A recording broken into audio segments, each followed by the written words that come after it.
সেনাপতি, আদেশ করুন মহারানী। তাহলে আমার রাজ্যের পুকুরের কি হাল?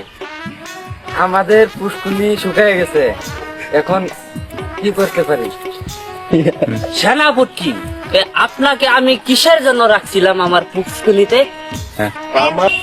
ঠিক আছে সেনাপতি, তাহলে ঘোষণা এটাই হোক, আপনি সারা রাজ্যে ডোল বাজিয়ে। এবং কি ডোল বাজায়া আপনি এটা সবাইকে শুনিয়ে দিন আমার পুষ্কুনিতে কি হবে, কে আসিল তার বিচার হতে চাই।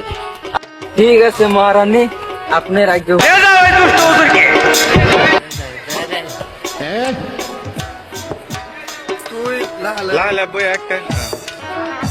ঠিক আছে, তাহলে আমার রাজ্যের সব আলোচনা সমাধান হলো।